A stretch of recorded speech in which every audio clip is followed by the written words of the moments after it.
27 verse 1, David said in his heart, now I shall one day perish by the hand of Saul. There is nothing better for me than that I should speedily escape to the land of the Philistines.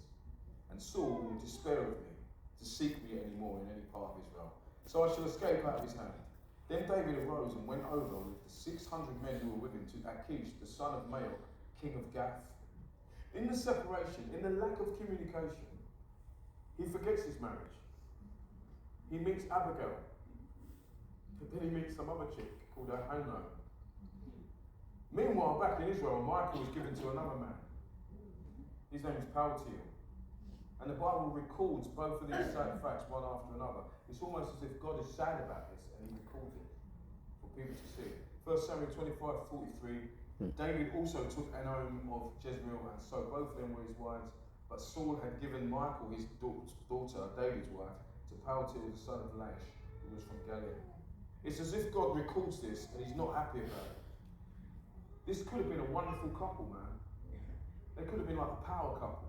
They could have been like really influential in the Bible, but it's broke down. And the sad end to this part of the story is this. They attempt a reconciliation. See, a marriage can be reconciled, let me say this, from any position. Yes. But there's certain factors needed. And these factors were not in place in this marriage. They were once so in love, but now they want to reconcile, and it doesn't work out. Why? Because 14 years later, David returns with two other wives. With two other wives. And he's, you know, it's a different culture, but he's looking at her and he said, look, yeah, just swallow, because I've got two other wives, yeah? That's not really on. She's been given to another man. And anyway, they still try to reconcile, because when David is reinstated as king, or instated as king for the first time, he sends messengers. 2 Samuel 3:14, David sent messengers to Ishbosheth, Saul's son, saying, give me my wife, Michal, whom I betrothed to myself for 100 foreskins of the Philistines. And Ishbosheth sent and took her from her husband, from Paltiel, the son of Laish. Then her husband went along with her to Baharim, weeping behind her.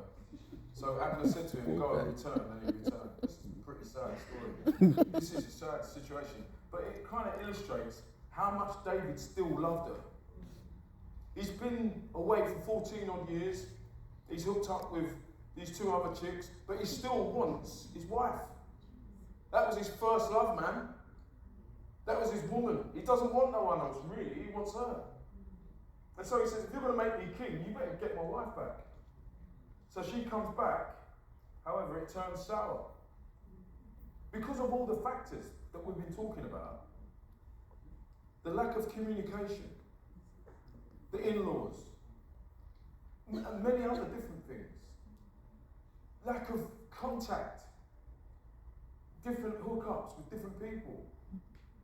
It broke their trust, it broke their innocence, it broke everything that they had. It was destroyed, but they still tried to make it work. And believe me, they still could have made it work. I've seen marriages that have come back from these things. I've seen marriages that have come back from adultery. I've seen marriages where the guys realise, I was an idiot. What have I done? And he goes back to his wife and he basically begs her and they get back together.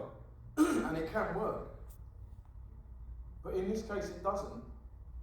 In this case, it goes sour because one of the factors which I want to bring to you is this.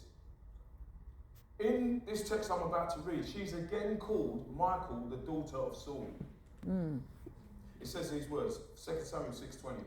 Then David returned to bless his household, and Michal, the daughter of Saul, came out to meet David and said, how glorious was the king of Israel today, uncovering himself today in the eyes of the maidservants. And acting like one of the base fellows, shamelessly uncovering himself.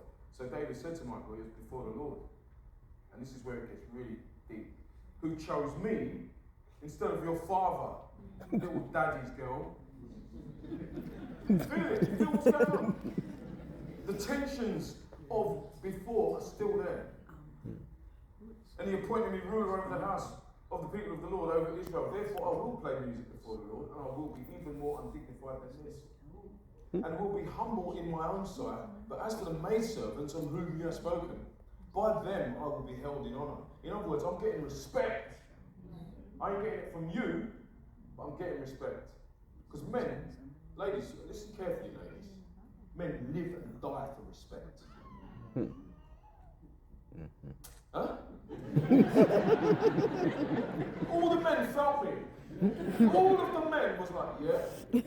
Men fight for respect. I see people go to war over, what, you disrespect? You disrespect me like that? I'm wearing my good clothes. And men are fragile egos, man. We are so fragile. You can disrespect us over something stupid, all of a sudden, get on your swords. And that's how David felt. He felt disrespected, and he said, those women you're talking about, they're going to respect me. And then the final verse, killer. Therefore, Michal, the daughter of Saul, once again, remember that, had no children to the day of her death. Now, scholars are divided over why this happened. Some say she was cursed, her womb was closed. But some say it's because she never slept with David again. But whatever it is, it was over. See, I want to look at why reconciliation doesn't always work. See, the marriage was never going to be reconciled because they never dealt with the issues. They never dealt with the lack of communication. They never dealt with, you can see this by the language they use in the text. They talk like people who are on different pages. It's almost like they're competing. This is no longer a marriage, this is a competition. This is not team David and Michal, this is war. I'm the daughter of Saul still, and you're still, David. They don't really know each other, they don't trust each other. The second thing they never dealt with was the infidelity. She says these words, how glorious was the king of Israel today, uncovering himself today in the eyes of the maids of his servants, as one of the base fellows shamelessly uncovers himself. This seems to hint that Michal feels that David is still very flirtatious in his celebrations and is open to offers from other women. This seems to say that she's thinking to herself, yeah, if you get the chance, you'll be running off with one of these young chicks. Because look at your track record. I mean, look at the women you brought back. I don't trust you, bro. Look at these, who's this? You brought back these women. And the women have children. There's whole different separate families going on. So the trust is gone. The third thing, the intrusion of the in-laws was never dealt with. Michal, the daughter of Saul. And then David shoots back at her. It was before the Lord who chose me instead of your father. And you put all this together, there's no chance of reconciliation. And the reason there's no reconciliation is because there's no forgiveness.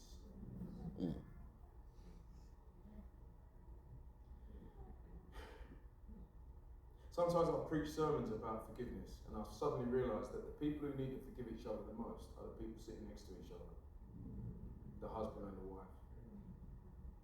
Before I got married, actually no, it was after I got married, my pastor said to me, you are going to see your wife sin.